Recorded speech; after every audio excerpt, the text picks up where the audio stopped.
नहमदुहु व नुसल्ली व नुसल्लिमु अला रसूलिहिल करीम। अम्मा बाद फ़ाऊज़ु बिल्लाहि मिनश शैतानिर रजीम। बिस्मिल्लाहिर रहमानिर रहीम। क़ालल्लाहु तआला फ़ी कलामिहिल मजीद अल बुरहानिर रशीद वल फ़ुरक़ानिल हमीद। वला तक़ूलू लिमन युक़्तलु फ़ी सबीलिल्लाहि अमवात बल अहयाउम वलाकिन ला तशऊरून। वलनब्लुवन्नकुम बिशैइन मिनल खौफ़ि वल जूइ व नक़्सिम मिनल अम्वाल वल अनफुस वस्समरात व बश्शिरिस साबिरीन अल्लज़ीना इज़ा असाबतहुम मुसीबतुन क़ालू इन्ना लिल्लाहि व इन्ना इलैहि राजिऊन। उलाइका अलैहिम सलावातुम मिर रब्बिहिम व रहमह व उलाइका हुमुल मुहतदून। सदक़ल्लाहु मौलानल अज़ीम व सदक़ रसूलुहुन नबियुल करीम व नहनु अला ज़ालिका मिनश शाहिदीन व शाकिरीन वल्हम्दुलिल्लाहि रब्बिल आलमीन। व क़ालल्लाहु तआला फ़ी मक़ामिन आख़र इन्नल्लाहा व मलाइकतहु युसल्लूना अलन नबी या अय्युहल्लज़ीना आमनू सल्लू अलैहि व सल्लिमू तस्लीमा। अस्सलातु वस्सलामु अलैका या सय्यदी या रसूल अल्लाह व अला आलिका व अस्हाबिका या रहमतल लिल आलमीन। अस्सलातु वस्सलामु अलैका या सय्यदी या रसूल अल्लाह व अला आलिका व अस्हाबिका या शफ़ी अल मुज़निबीन। इंतहाई मुअज़्ज़ज़ व मोहतरम सामईन, कुरान मजीद बुरहान रशीद से सूरह बकरा की चंद आयात बय्यिनात तय्यबात आपके सामने तलावत की गई। गुज़श्ता जुम्मतुल मुबारक में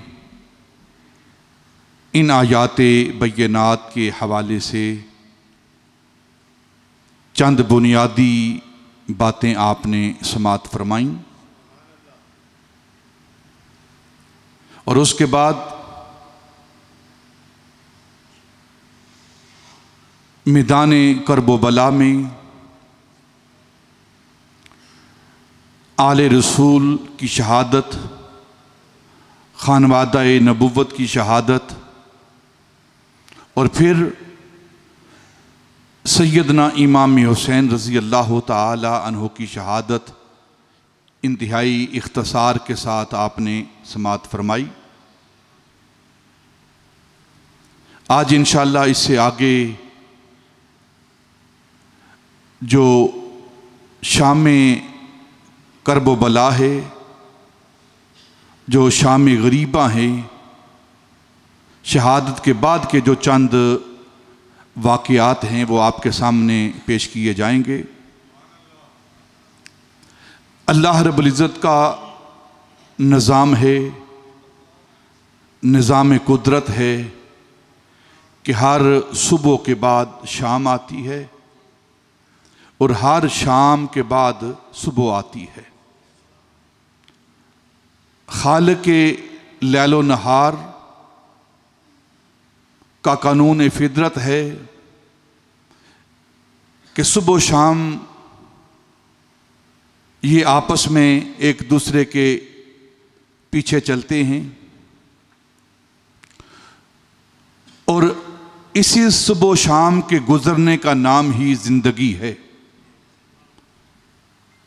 सुबह होती है, शाम होती है, सुबह होती है, शाम होती है, जो ही जिंदगी तमाम होती है। बस जो सुबह गुजर गई वो वापस नहीं आएगी, जो शाम गुजर गई इंसान सारी कोशिशें कर डाले वो शाम वापस नहीं आएगी। ये अल्लाह रब्बुल इज़्ज़त का निज़ाम है, निज़ाम कुदरत है, निज़ाम फितरत है कि लैलो नहार, सुबह शाम, सुबह मसा ये गुज़रते हैं। लेकिन तारीख़ ने हमें एक ऐसी शाम दिखाई है, वो 61 हिजरी 10 मुहर्रम की शाम है। मैदाने करबो बला में एक ऐसी शाम आई जिस शाम का तसव्वुर आते ही, जिस शाम का ख्याल आते ही दिल दहलने लगते हैं, जिगर खून के आंसू रोता है, आंखें अश्क बहाती हैं, ईमान वालों की रूहें कांपती हैं उस शाम के मंजर को देखकर, उस शाम का मरहला देखकर। वो शाम खूनी शाम, जुल्म सितम वाली शाम, यजीद के जुल्म सितम की इंतहा की शाम, आले रसूल पर जुल्म सितम की इंतहा की शाम, वो शाम करबो बला, वो रात, वो शाम आ रही है कि जिस दिन, जिस सुबह को सारे अहले बैत अतहार के अफराद को शहीद कर दिया गया। 10 मुहर्रम की सुबह को मामला शुरू हुआ है। 72 अवानो अंसार को शहीद किया गया। फिर उसके बाद अली अकबर, फिर कासम अब्बास, ओनो मोहम्मद, फिर मुस्लिम बिन अकील के साहबजादे, फिर हज़रत अकील के लख्त जिगर उनके साहबजादे, फिर सैयदा ज़ैनब के साहबजादे, फिर हज़रत अली रज़ी अल्लाह ताला अन्हो के साहबजादे, फिर सैयदना इमाम हुसैन रज़ी अल्लाह ताला अन्हो के साहबजादे, और फिर खुद सैयदना इमाम हुसैन रज़ी अल्लाह ताला अन्हो को शहीद कर दिया गया। सारा दिन इसी तरह बीत गया। अब उस करबला की तपती हुई रेत पर ये कासम की लाश पड़ी हुई है, ये अकबर की लाश पड़ी हुई है, ये ओनो मोहम्मद के लाशें पड़े हुए हैं, ये अब्बास के बाजू कलम किए हुए लाश पड़ी है, ये सैयदना इमाम हुसैन का लाशा पड़ा हुआ है। और फिर ऐसी शाम आई है कि उन यजीदियों ने जुल्म सितम की इंतहा करके अहले बैत अतहार की पाक मुखद्दरात इतरत, पाक बीबियों के खेमों को आग लगा दी है। ये वो शाम है। तारीख ने इससे कबल भी ऐसी शाम नहीं हमारे सामने पेश की, और ना ही क़यामत तक ऐसी शाम हमारे सामने पेश की जाएगी कि जिस शाम में उस मैदान करबला में सारे लाशें बेगौरो कफन पड़े हुए हैं, उन सादात के लाशें, उन नबी पाक सल्लल्लाहु अलैहि वसल्लम की इतरत के लाशें, वो हस्तियां मैदान करबला में पड़ी हुई हैं। सदके जिन्हां दे असानों विच दुनिया, सदके जिन्हां दे असानों विच दुनिया, ए दीन मिलिया ते कुरान मिलिया। करबला अंदर उन्हां सैयदजादियां नूं कफन दफन दा भी ना सामान मिलिया, मिलिया तीर असगर ते खंजर शाह ताई। पाक बीबियां नूं खूनी मैदान मिलिया, पर उन्हां ने कफन ते दफन नूं की करना, आप जिन्हां नूं रब रहमान मिलिया।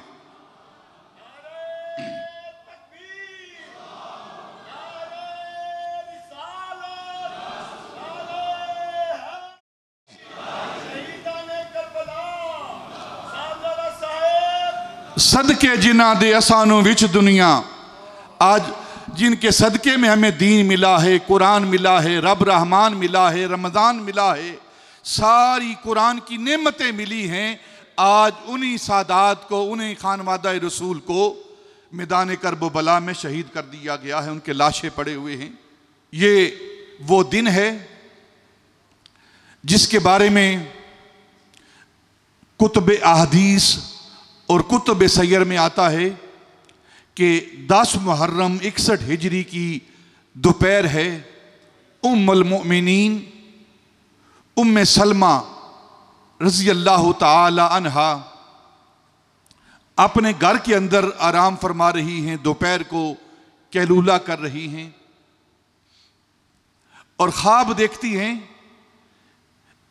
रायतु नबी या फिल मना में उम्मुल मोमिनीन उम्मे सलमा कहती हैं, मैंने जब नबी पाक सल्लल्लाहु अलैहि वसल्लम को ख्वाब में देखा कि आपके सर मुबारक पर गुबार पड़ी हुई है, दाढ़ी मुबारक पर गुबार पड़ी हुई है, तो मैंने पूछा या रसूलुल्लाह ये मामला क्या है कि आपकी दाढ़ी मुबारक भी गुबार से अटी हुई है, सर मुबारक भी गुबार से अटा हुआ है। तो उम्मुल मोमिनीन उम्मे सलमा फरमाती हैं, नबी पाक ने मुझे फरमाया शहीद तो कत्ल हुसैना आनिफा, ए उम्मे सलमा मैं अपने नवासे अपने बेटे हुसैन को मैदान करबला में शहीद होता हुआ देख के आया हूं। ये वो शाम है जिस शाम को सैयदना इमाम हुसैन रजी अल्लाह ताला अन्हु को शहीद किया गया। और फिर उम्मुल मोमिनीन उम्मे सलमा कहती हैं, मैंने ख्वाब देखा, इस्तराब की हालत में, परेशानी की हालत में मैं गमज़दा होकर ख्वाब से बेदार हुई और भागती हुई दौड़कर मैं उस अलमारी की तरफ गई जहां जिंदगी के अंदर नबी पाक सल्लल्लाहु अलैहि वसल्लम ने मुझे वो शीशी दी थी और फरमाया था, उम्मे सलमा एक वक्त आएगा इस शीशी को संभाल के रखना, ये वो शीशी है जिसके अंदर मैंने करबला की खाक को रखा है और मैं तुझे दे रहा हूं।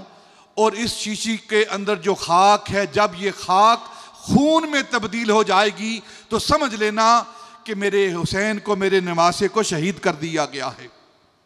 उम्मुल मोमिनीन उम्मे सलमा कहती हैं, मैं भागकर दौड़कर अलमारी की तरफ गई, उस शीशी को मैंने देखा तो उस शीशी के अंदर जो खाक थी वो खून में तब्दील हो चुकी थी। वो शाम, वो खूनी शाम, ये मुखद्दरात इतरत पर आ रही है, पाक बीबियों पर ये खूनी शाम आ रही है। और ये मैदान करबला वो मैदान करबला है। तारीख सीरत की किताबें कहती हैं हजरत ख्वाजा निज़ामुद्दीन औलिया महबूब इलाही 8वीं सदी के मुजद्दिद हैं। आप फरमाते हैं, मेरे पीर मुर्शद हजरत बाबा फरीद शेखुल इस्लाम वल मुस्लिमीन ज़ुहदुल अंबिया, जिनका उर्स पाक जारी है, आप फरमाते हैं कि 9 मुहर्रम की रात को ख्वाब देखा गया। और ख्वाब क्या देखा कि चंद पाक तैयब बीबियां हैं, पर्दादार बीबियां हैं, वो सैयदा तैयबा ताहिरा सैयदा निसाउल आलमीन सैयदा फातिमा तो ज़हरा रज़ी अल्लाह ताला अन्हा के साथ एक सफ़र पर रवाना हैं।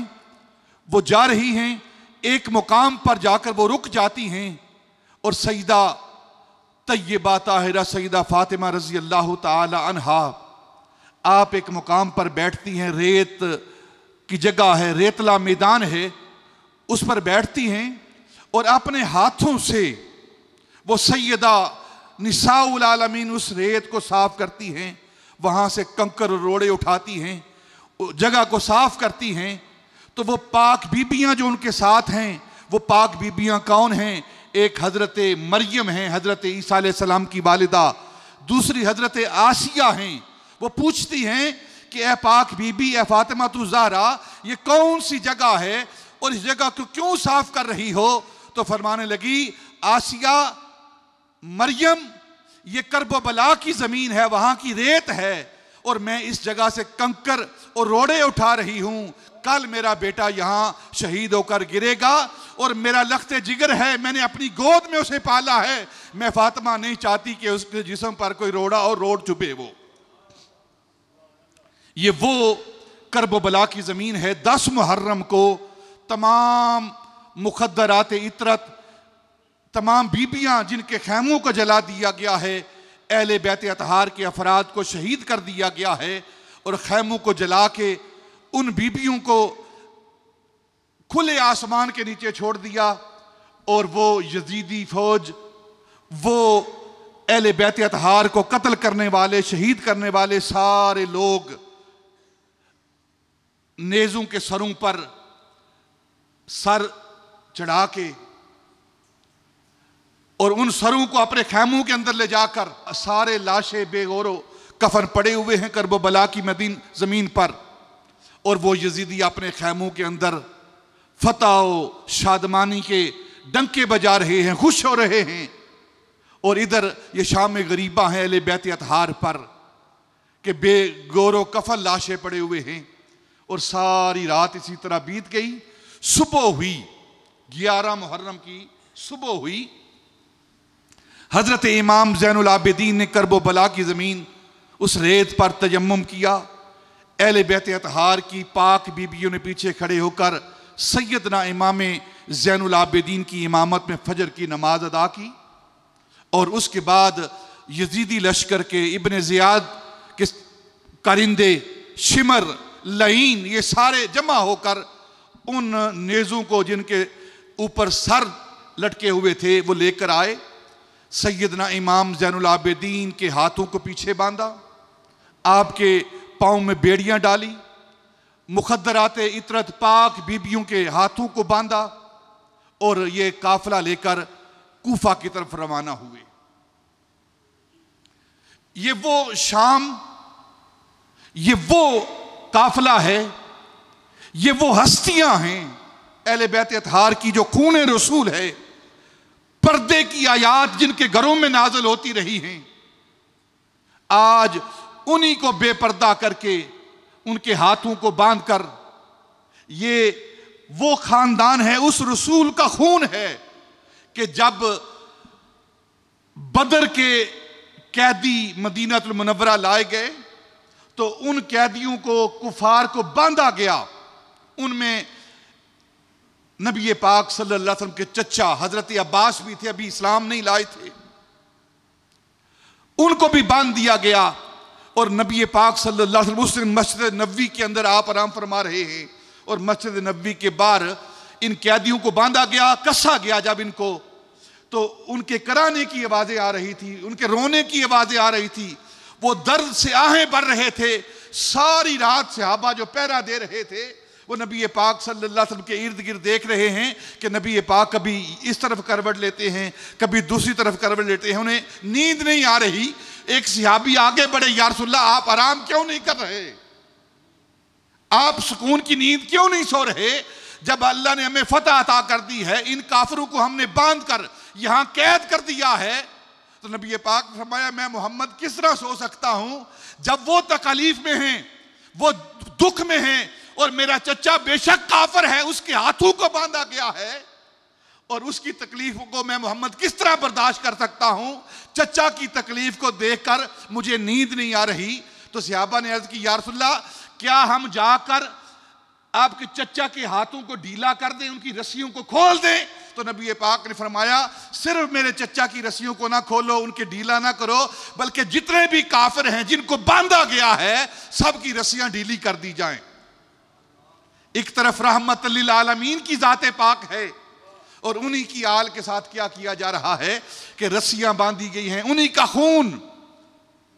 सैयदना इमाम ज़ैनुल आबिदीन जिनके हाथों को बांधा गया, जिनके पांव में बेड़ियां डाली गईं, और मुखद्दरात इतर सैयदा ज़ैनब रजी अल्लाह ताला अन्हा, सैयदा सकीना रजी अल्लाह ताला अन्हा, शहरबानो रजी अल्लाह ताला अन्हा और दूसरी पाक बीबियां, उनके हाथों को बांध कर सवार किया गया और ये काफिला कूफा की तरफ, इब्ने ज़ियाद के महल की तरफ, इब्ने ज़ियाद के दारुल इकामा की तरफ, दारुल अमारा की तरफ ये काफिला रवा होता है।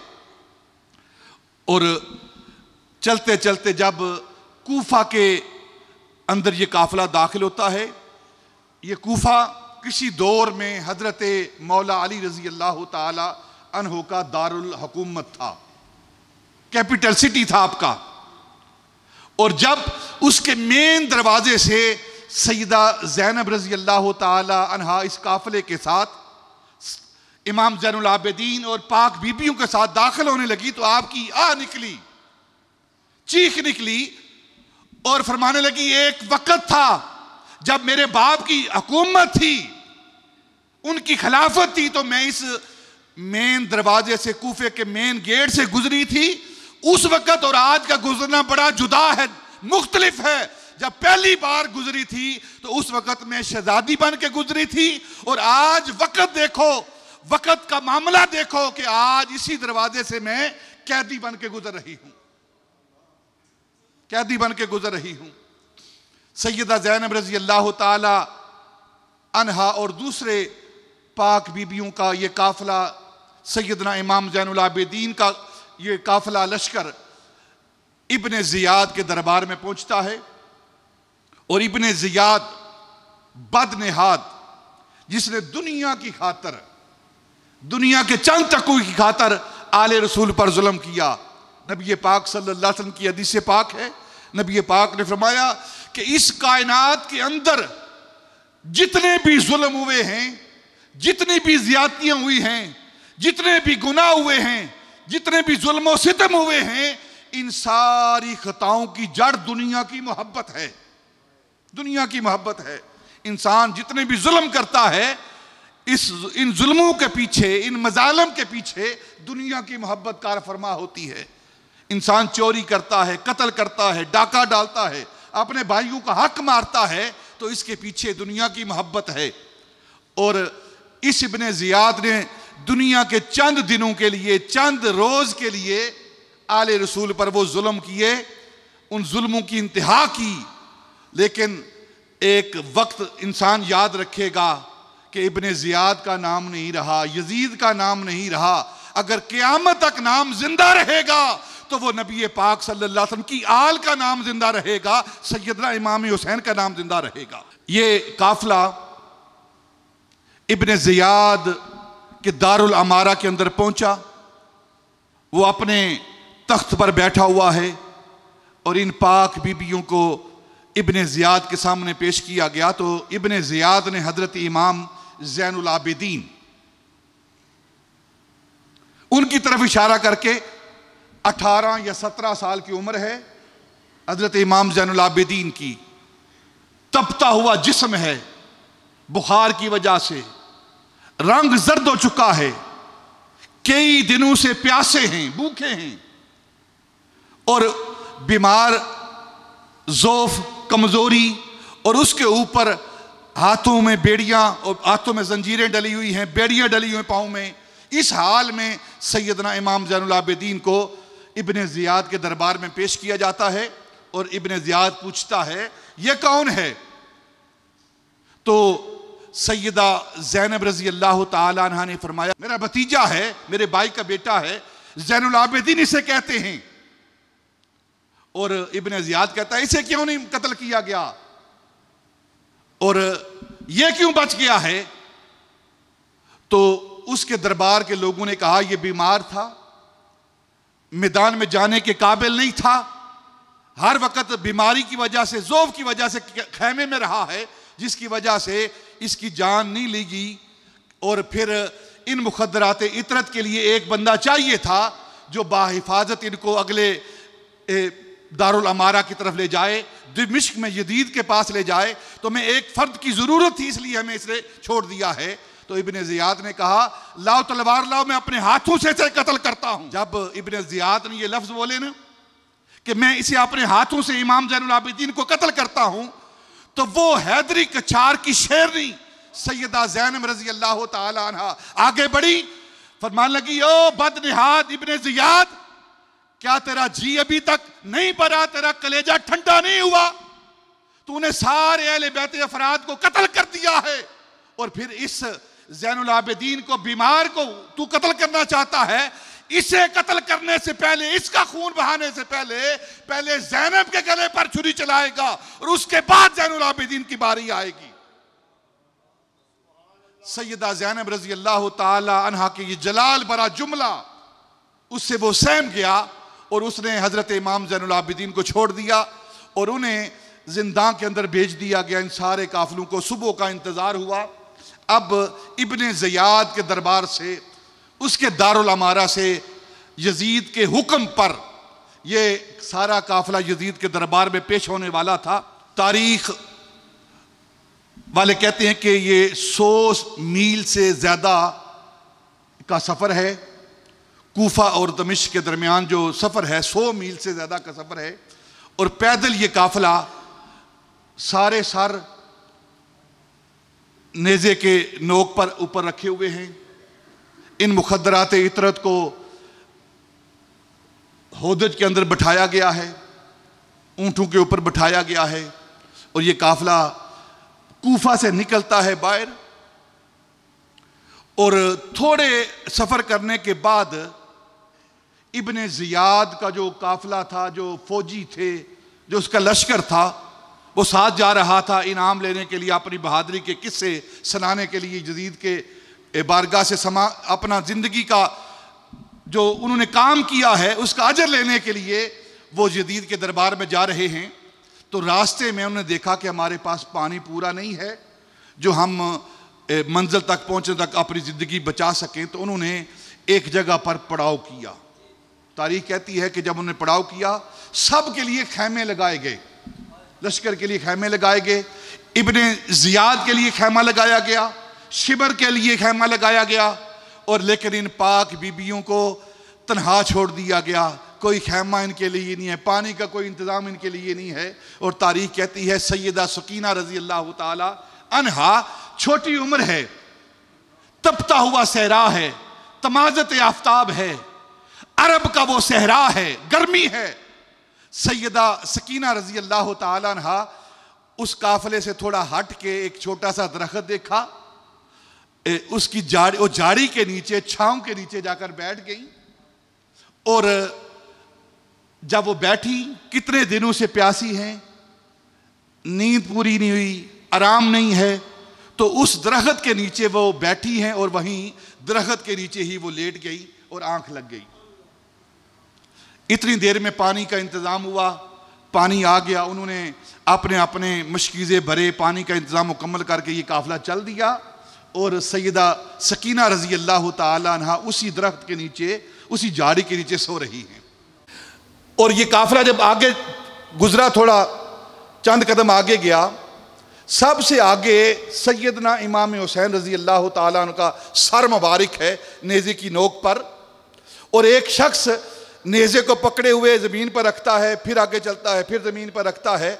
जब ये काफ़िला आगे जा रहा है और हज़रत सकीना उस दरख्त के नीचे सो रही हैं, आराम कर रही हैं, जब काफ़िले से पीछे रह गई तो एक वक्त आया कि जिसने वो नेज़ा उठाया हुआ था, जिस नेज़े पर सैयदना इमाम हुसैन का सर था, उसने ज़मीन पर रखा तो उस नेज़े को ज़मीन ने पकड़ लिया,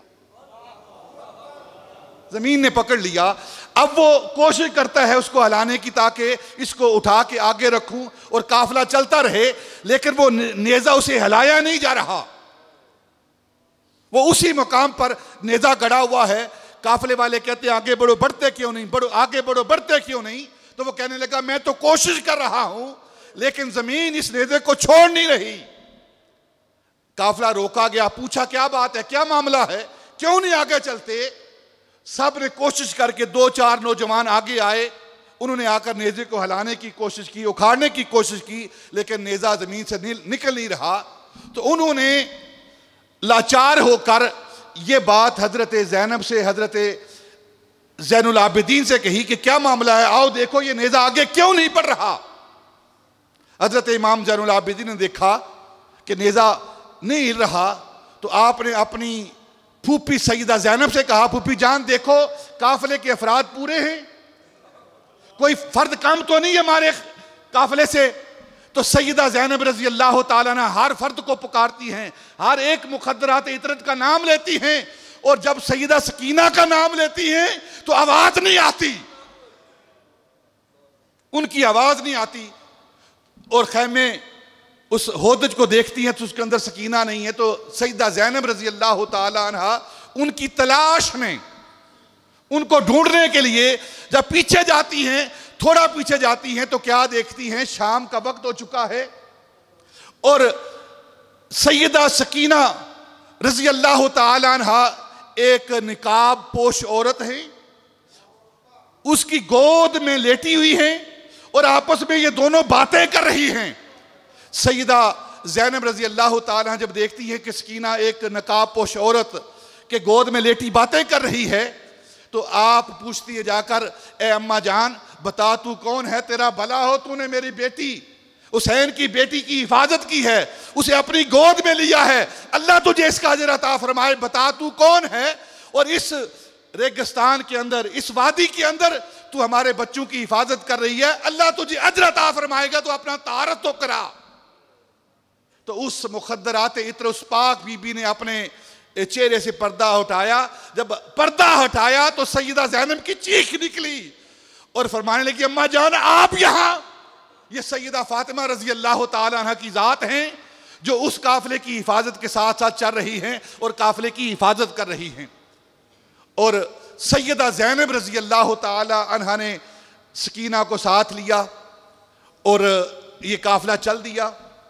जब चलते चलते ये काफिला दमिश्क के बाजार के अंदर दाखिल हुआ, उसके मेन गेट के अंदर दाखिल हुआ, तो तारीख की सारी किताबें ये कहती हैं कि एक मस्जिद का ऊपर वाला हिस्सा है, ऊपर वाले हिस्से में एक कारी कुरान तलावत कर रहे हैं। कारी कुरान की तलावत कर रहे हैं। इन्ना असहाबल काफ व रकीम मिन कानु मिन आयातना अजाबा। ये कुरान पाक की आयात जब वो कारी तलावत कर रहा है तो तारीख के सारे, अमर बिन निहाल कहते हैं उस वक़्त में वहां मौजूद था, और तारीख की सारी किताबें कहती हैं कि जब वो कारी कुरान तलावत कर रहा था तो सैयदना इमाम हुसैन रजी अल्लाह ताला का सर मुबारक जो नेज़े की नोक पर था, आपका सर मुबारक मुड़ा, उस बाला खाने की तरफ आपका चेहरा मुबारक हुआ, तो आपने अपनी जुबान से सैयदना इमाम हुसैन के सर मुबारक की जुबान ने या ताली अल कुरान आजब मिन असहाबिल काफ व रकीम किस्सती व हमली व कतली। ए ताली कुरान, ए कुरान पढ़ने वाली, ए कारी कुरान, तू असहाबे काफ और रकीम के किस्से को अजीब कह रहा है। देख हुसैन का किस्सा, देख आले रसूल का किस्सा, देख हुसैन का किस्सा असहाबे काफ से, असहाबे रकीम से अजीब भी है, मेरा कत्ल किया जाना और फिर नेज़े की नोक पर सर का रखा जाना, और फिर ये किस्सा उनसे भी अजीब किस्सा है। ये वो सैयदना इमाम हुसैन रजी अल्लाह ताला अन्हु का सर मुबारक है जो बोल रहा है, क्यों ना बोले, क्योंकि कुरान का वादा है वला तकुलू लिमन युक्तल फी सबीलिल्लाह अमवात बल अहया वलाकिन ला तशउरून। हुसैन अब भी है जिंदा, करबला की खाक से पूछो, खुदाए लम यजल या फिर साहिबे लोलाक से पूछो, अली असगर अली अकबर सखी अब्बास का दर्जा कसो ना कस से मत पूछो, कुरान पाक से पूछो। सैयदना इमाम हुसैन रजी अल्लाह ताला अन्हु का सर मुबारक बोल रहा है, क्योंकि कुरान का नजरिया यह है कि शहीद जिंदा होते हैं। जब शहीद जिंदा है, जब शहीद जिंदा है तो फिर सैयदना इमाम हुसैन जो सैयदुल शुहदा है वो जिंदा क्यों नहीं है, और जब सैयदुल शुहदा जिंदा है तो इमामुल अंबिया जिंदा क्यों नहीं है, फिर नबी पाक सल्लल्लाहु अलैहि वसल्लम जिंदा क्यों नहीं है। अब ये काफिला थोड़ा आगे बढ़ता है तो एक पर्देदार बीबी, तारीख कहती है कि बूढ़ी, वो इब्ने जियाद के पास जाती है कि ये काफिले वाले आए हैं, पता नहीं कौन लोग हैं, मैं पहचानती नहीं, लेकिन मेरा जी करता है कि इन काफिले वालों को सफ़र करके आए हैं, इन पर जुल्म और सितम हुआ है, जो भी मामला हुआ है, ये इस वक्त मजलूम हैं, मैं चाहती हूँ कि इनकी खिदमत करूँ, उन्हें पानी पिलाऊँ, कुछ खजूरें दूँ। उसने इजाज़त दे दी, तू कर ले जो करना चाहती है। तो उस बूढ़ी अम्मा ने अपने घर से चंद खजूरें जो उसके पास मौजूद थी, को टुकड़े रोटी के मौजूद थे, वो लेकर आई और इन काफिले वालों को देने लगी। पानी देने लगी तो सैयदा ज़ैनब रज़ी अल्लाह ताला अन्हा जो होदज के अंदर पर्दे के अंदर हैं उनको दिया गया। तो आपने फरमाया अम्मा, बूढ़ी अम्मा, तू जो खिदमत कर रही तेरा शुक्रिया, लेकिन हम आले रसूल हैं, हम सदका नहीं लेते, हम सदका खाने वाले नहीं हैं। तो उस बूढ़ी अम्मा ने कहा मुझे नहीं पता आप कौन लोग हैं, मैं एक बात तुम्हें बताना चाहती हूं, मैं अपना तारफ कराना चाहती हूं, मैं कौन हूं, और ना ही मेरे ज़हन के अंदर ये बात है कि तुम कौन हो, कहां से आए हो, तुम्हारे साथ क्या मामला हुआ है। मैं तो एक बात पर अमल करना चाहती हूं कि मैं अपनी जवानी के दौर में मदीनातुल मुनव्वरा रहती थी और उस वक़्त मैं नबी पाक सल्लल्लाहु अलैहि वसल्लम की बेटी सैयदा फातिमा रज़ी अल्लाह ताला अन्हा के हाँ कनीज़ थी, उनके कपड़े धोया करती थी, उनके घर के बर्तन मांजा करती थी, उनके घर के अंदर सफाई किया करती थी। और फिर मैंने देखा, अपनी आंखों से देखा कि उस वक़्त उनकी बेटी के हाँ 2 बेटे थे, हसन और हुसैन कहा जाता था उन्हें, और उनकी फातिमा की गोद में एक बेटी थी जिसे ज़ैनब कहा जाता था। और जब मैं उनसे इजाज़त लेकर दमिश्क में आई हूं, इस शहर में आई हूं, तो मैंने इजाज़त ली, तो मैंने उनसे कहा कि आप मुझे कोई नसीहत फरमा दीजिए कि ए माँ, ए बूढ़ी, अपने वतन में जा रही है वापस, तुझे एक वसीयत करती हूं मैं नबी की बेटी फातिमा, जब तुम्हें कोई मजलूम मिले, कोई काफिला तुम्हें नजर आए, तो उन काफिले वालों की खिदमत करना, खिदमत करना, उनको पानी पिलाना, जो तेरे पास मौजूद हो उन्हें अता करना, उन्हें देना। मुझे नहीं पता तुम कौन हो, मैं तो उस फरमान पर अमल कर रही हूं, उस नसीहत पर अमल कर रही हूं। और सैयदा ज़ैनब रज़ी अल्लाह ताला ने वो खजूरें ली, अपनी मुखद्दरात इतरत पाक बीबियों को खजूरें दी, इमाम ज़ैनुल आबिदीन को वो खजूरें दी, पानी पिया और फरमाया बीबी तूने हमारी खिदमत की है, परदेशियों की खिदमत की है, मजलूमों की खिदमत, बता तू क्या चाहती है, बता तू क्या चाहती है। तो वो बूढ़ी अम्मा कहने लगी मेरी एक तमन्ना है, जब से आई हूं मेरी तमन्ना है, आरजू है कि मैं उस हुसैन को देखूं और ज़ैनब को देखूं। तो हजरत ज़ैनब रज़ी अल्लाह ताला ने होदज का कपड़ा हटाया और फरमाया मुझे देखो, मैं ही वो बदनसीब ज़ैनब हूं। और रही बात हुसैन की, तो आगे जाकर देखो, जो नेज़े के ऊपर सर लटका हुआ है वो हुसैन है जो तेरे नबी की गोद में पलता था। उस बीबी की चीख निकली, बेहोश हो गई, और फिर जब होश आया तो सैयदा ज़ैनब रज़ी अल्लाह ताला अन्हा के पाँव को पकड़कर रोती रोती और अर्ज करती है मैं आपसे एक तमन्ना करती हूँ, जिस तरह आज हमारा साथ है, आप अपने रब की हजूर दुआ कीजिए कल क़यामत के रोज़ भी इसी तरह हमारा साथ हो। फिर ये काफिला आगे चलता है, यजीद के दारुल अमारा के अंदर पहुँचता है, यजीद के दरबार में पहुँचता है। दरबार लगा हुआ है यजीद का, और सैयदना इमाम हुसैन रज़ी अल्लाह ताला अन्हु का सर मुबारक जो है एक थाल के अंदर रख के, उसके ऊपर कपड़ा रख के, और इन पाक बीबियों को बगैर किसी हिजाब के यजीद के दरबार में पेश किया जाता है। और बाकी के जो सर हैं वो नेज़ों के नोक पर रखे हुए हैं, और यजीद के दरबार में ये सारा काफिला पेश किया जाता है। यजीद के दरबार में जब ये काफिला पहुंचता है तो क्या मंजर क्या है कि इधर मुखद्दरात इतरत हैं, वो खड़ी हैं, और यजीद के उस तख्त के साथ यजीद के ख़ानदान की औरतें वो खड़ी हैं, वो पर्दे में हैं, निकाब किया हुआ है उन्होंने, उनके चेहरे ढके हुए हैं। तो सैयदा ज़ैनब रज़ी अल्लाह ताला अन्हा पूछती हैं कि ये पर्दादार औरतें कौन हैं? तो यजीद ने कहा ये मेरी बेटी फातिमा है।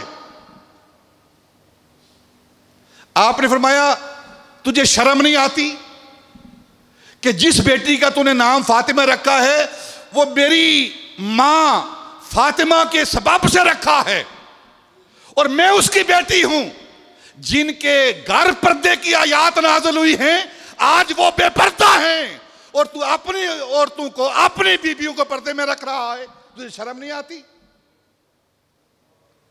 वो अब क्या शर्मिंदा हो, जब इंसान बेहया हो जाता है तो फिर जो मर्जी करे वो।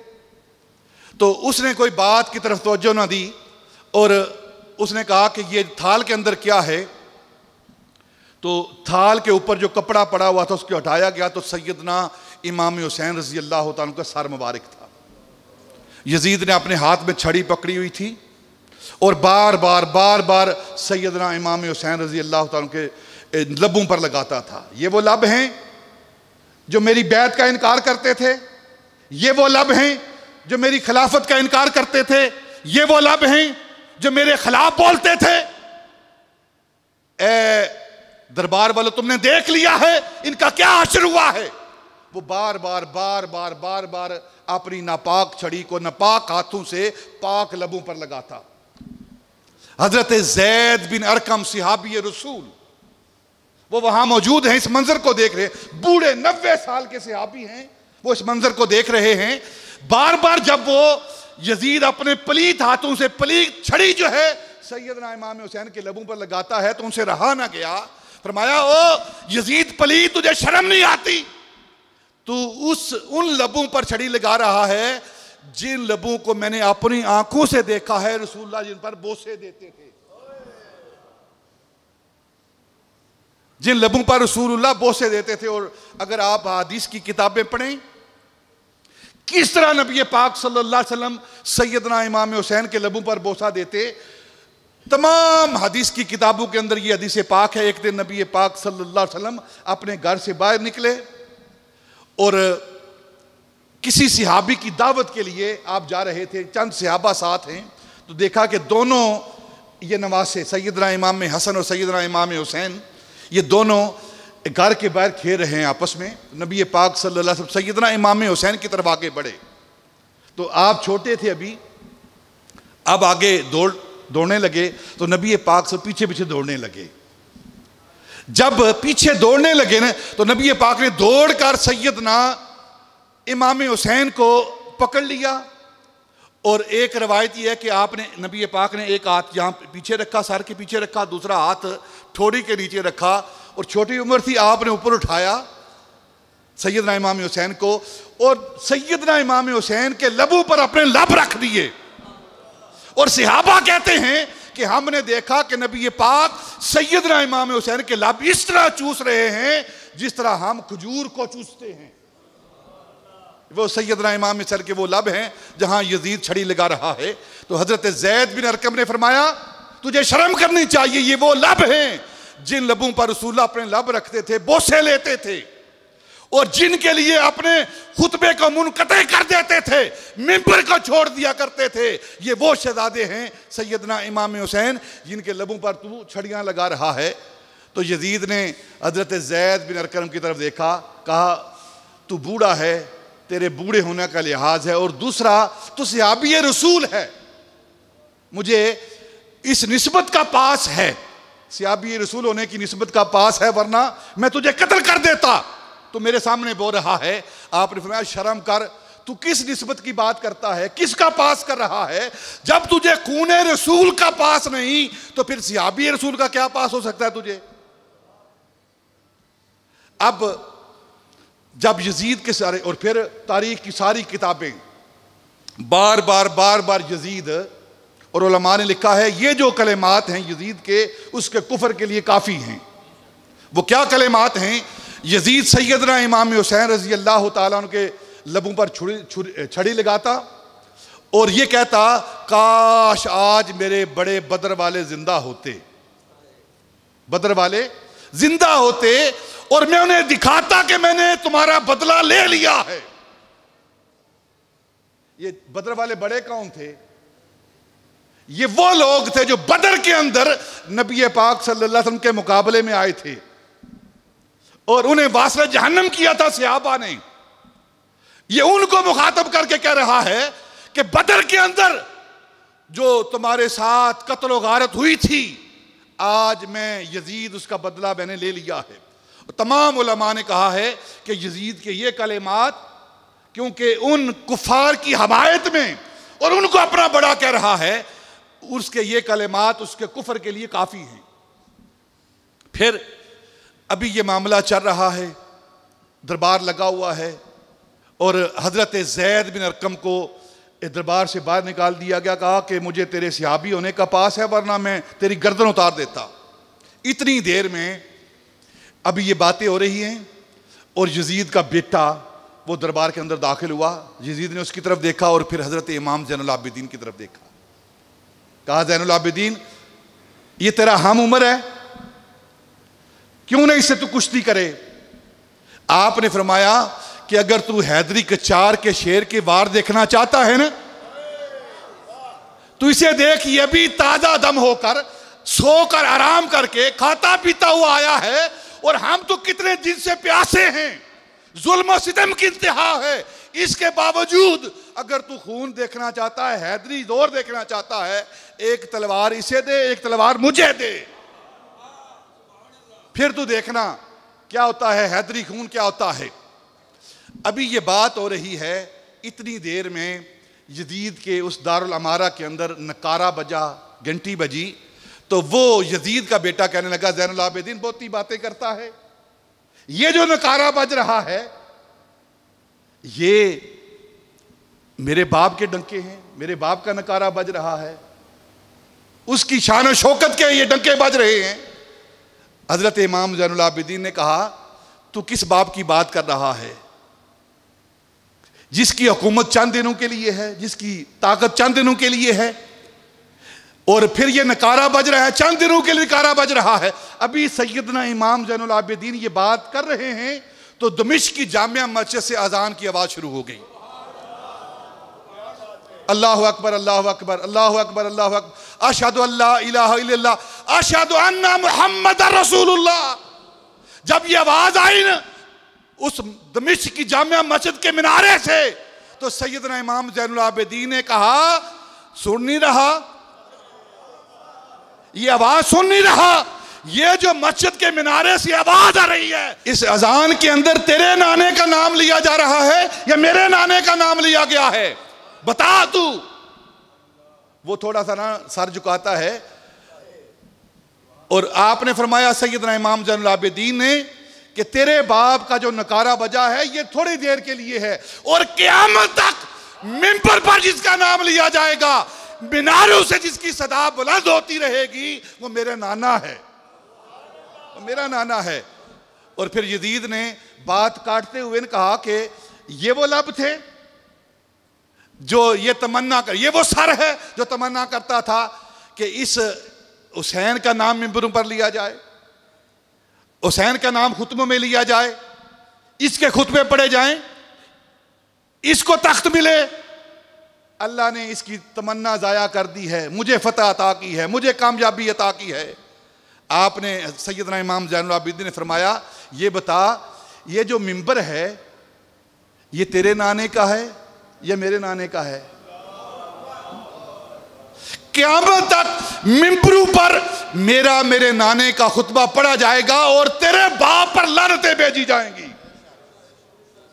लानतुल्लाहि अलैकुम दुश्मनाने अहले बैत। क़यामत तक अगर खुतबा दिया जाएगा, अजानों के अंदर नाम आएगा, वो मेरा नाम मेरे नाने का नाम आएगा, और खुतबा जो दिया जाएगा खुतबे के अंदर अहले बैत अतहार के नाम आएंगे, आले रसूल के नाम आएंगे, तेरे बाप का तेरा नाम नहीं आएगा, और क़यामत तक ये सिलसिला चलता रहेगा। सैयदना इमाम ज़ैनुल आबिदीन रज़ी अल्लाह ताला अन्हो और फिर सैयदा ज़ैनब रज़ी अल्लाह ताला अन्हा यजीद के दरबार में जो उनका कलाम हुआ, उसके बाद यजीद ने कहा कि हालात तब्दील हो रहे थे, उसने कहा इनको वापस भेज देना चाहिए, अगर यहाँ हम इनको रोक के रखेंगे तो मुमकिन है यहाँ से बगावत शुरू हो जाए, हमारी हुकूमत ख़त्म हो जाए। तो सैयदना इमाम ज़ैनुल आबिदीन से कहा कि तुम क्या चाहते हो, जो तुम डिमांड रखते हो आपकी डिमांड पूरी करते हैं और आपको मदीनतुल मुनव्वरा भेजते हैं। आपने फरमाया, पहली बात, जो मेरी अम्मा, मेरी नानी, मेरी दादी के जो पाक कपड़े हैं, उनके गुलू बंद हैं, उनकी दूसरी अशिया हैं, वो हमारे हवाले कर दी जाएं, एक बात। दूसरी बात, इन सारी पाक तय्यब बीबियों के लिए एहतमाम किया जाए, बापर्दा इन्हें मदीनतुल मुनव्वरा भेजा जाए। और तीसरी बात, आज जुम्मा है और इस दमिश्क की जामिया मस्जिद के अंदर खुतबा जुमा मैं ज़ैनुल आबिदीन दूंगा। उसने पहली सारी बातों को तस्लीम किया और जब खुतबा जुमा की बारी आई तो उसने कहा नहीं, वो जो खतीब है वही देगा। आप जुमा पढ़ने के लिए दमिश्क की जामिया मस्जिद के अंदर गए। खतीब जो है वो उस वक़्त यजीद की तारीफ़ कर रहा था। देखो बागियों के सर कलम कर दिए गए हैं, बागियों को नेस्तो नाबूद कर दिया गया है और यजीद की हुकूमत कायम हो गई है, कोई बागी नहीं रहेगा, बागियों के सर कलम कर दिए गए हैं। यजीद के अंदर ये सिफ्त है, ये सिफ्त है, ये सिफ्त है, ये सिफ्त है। सैयदना इमाम ज़ैनुल आबिदीन नीचे बैठे हुए, आप फौरन लुढ़कते हुए बदन के साथ, ज़ईफ़ बदन के साथ ऊपर उठे और उसका जुब्बा पकड़कर नीचे खींचा उसे। अंत बेसल खतीब, तू बुरा खतीब है, क्या बात कर रहा है? हम बागी नहीं हैं, हम आले रसूल हैं। ये बागी तेरा सरदार है यजीद, जिसने नाने के रसूल नाने की शरीकियत के साथ बगावत की है। हम बागी नहीं है, हम आले रसूल हैं। और फिर करबला के अंदर जो जुल्म सितम हुआ है उसके ऐनी गवाह मैं हूं, तुम गवाह नहीं हो। और आपने फरमाया क़यामत तक तेरी नस्ल चलेगी और मिंबर और मेराब से इसी तरह यजीद को अच्छा कहा जाता रहेगा, वो तेरी नस्ल होगी और तू बुरा खतीब है। अब फैसला सैयदना इमाम ज़ैनुल आबिदीन ने कर दिया है। आज भी मिंबर और मेराब से किताबें लिखी जा रही हैं, खुतबे दिए जा रहे हैं, यजीद अमीरुल मोमिनीन है, वो बड़ा नेक था, ये था, जनती है, फलां है, फलां है, फलां है। ये उस खतीब की नस्ल है। और कुछ हम जैसे गुनहगार मौजूद हैं जो आज भी सैयदना इमाम हुसैन की गुलामी का दम भरते हैं। यजीद को अमीर नहीं मानते हम सैयदना इमाम हुसैन को अमीर मानते हैं। यजीद को हक पर नहीं मानते, हम सैयदना इमाम हुसैन को हक पर मानते हैं। और क़यामत तक ये सिलसिला चलता रहेगा। और फिर क़यामत तक जिसका नाम जिंदा रहेगा वो सैयदना इमाम हुसैन की जात है।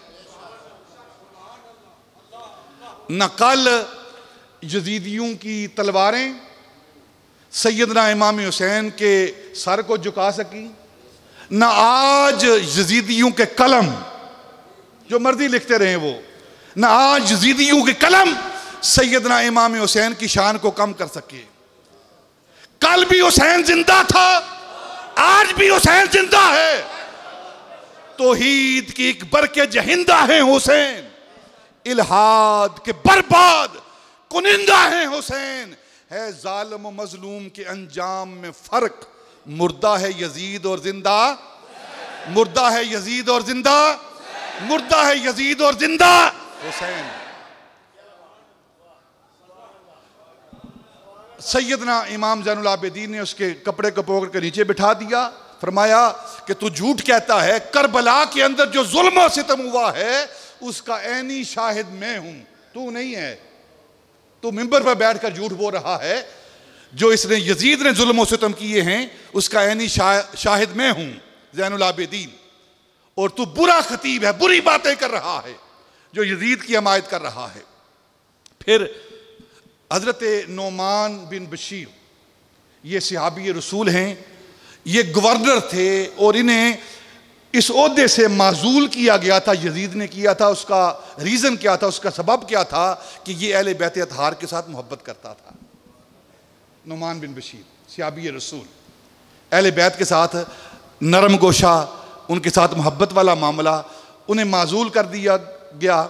तो यजीद ने नोमान बिन बशीर को साथ भेजा कि तुम इस सारे काफिले को लेकर मदीनातुल मुनव्वरा ले जाओ। जब ये काफिला दारुल अमारा से यजीद के उस दरबार से बाहर निकला तो हज़रत नोमान बिन बशीर उन्होंने हज़रत इमाम ज़ैनुल आबिदीन के पास जाकर उनके कदमों पर हाथ लगाकर कि मैं आपका ग़ुलाम हूँ, मैं आपका नौकर हूँ, आपके साथ मोहब्बत करने वाला हूँ, आले रसूल के साथ मोहब्बत करने वाला हूँ। आप जो जो मुझे हुक्म देते जाएंगे मैं उस हुक्म की ताबेदारी करते हुए आपका गुलाम बनकर आपके साथ जाऊंगा, मैं कोई अमीर नहीं हूं। तो हजरत इमाम ज़ैनुल आबिदीन ने कहा कि अगर ये बात है तो फिर जाते हुए मदीनातुल मुनव्वरा जाते हुए हमारा जो काफिला है वो करबला से होता हुआ जाए। तो उसने इस बात को तस्लीम करते हुए ये सारा काफिला अहले बैत अतहार का सैयदा ज़ैनब, सैयदा सकीना और दूसरे जो मुखद्दरात इतरत थी, ये हज़रत इमाम ज़ैनुल आबिदीन की माहियत में, उनकी सरबराही में करबला से होते हुए ये काफ़िला मदीनतुल मुनव्वरा पहुँचता है। जब मदीनतुल मुनव्वरा में दाखिल होता है तो मदीना के लोगों को खबर पहुँचती है कि ये काफ़िला वापस आया है। इस्तकबाल के लिए बाहर आते हैं तो हज़रत उम्मुल बनीन रज़ी अल्लाह तआला अन्हा वो आगे आकर इस्तकबाल करती हैं और जब काफ़िले को देखती हैं तो फ़ौरन अपने चेहरे पर कपड़ा कर लेती हैं। तो सईदा ज़ैनब पूछती है, अम्मा जान क्या बात है, अपने चेहरे पर कपड़ा क्यों कर लिया तूने, पर्दा किससे कर रही हो, यहां कोई अजनबी नहीं है। फरमाया ये तेरे साथ जो बूढ़ा है ना, ये अजनबी है, मैं नहीं से पहचानती ये कौन है, इसे पर्दा कर रही हूं। फरमाया अम्मा जान उम्मुल बनीन, ये बूढ़ा नहीं है, ये तेरा बेटा ज़ैनुल आबिदीन है। जब ये गया था कालीसिया दाढ़ी थी, करबो बला के अंदर इतनी मुसीबतें इसने बर्दाश्त की हैं, इतने गम सहे हैं कि उन दर्द की वजह से, उन गमों की वजह से इसकी काली सिया दाढ़ी जो है वो सफेद हो चुकी है। ये काफिला मदीनतुल मुनव्वरा पहुंचा और फिर नबी पाक सल्लल्लाहु अलैहि वसल्लम के रोज़ा अतहर पहुंचा और फिर हज़रत इमाम ज़ैनुल आबिदीन ने वहाँ अपनी सारी ज़िंदगी गुजारी। 61 हिजरी से लेकर 94 या 95 हिजरी तक सैयदना इमाम ज़ैनुल आबिदीन ने अपनी ज़िंदगी मदीनतुल मुनव्वरा में गुजारी। किस तरह आपने अपनी ज़िंदगी गुजारी और फिर क्या क्या आमाल किए सैयदना इमाम ज़ैनुल आबिदीन ने, इंशाअल्लाह वो आइंदा जुम्मतुल मुबारक पेश किए जाएंगे। वमा अलैना इल्लल बलाग।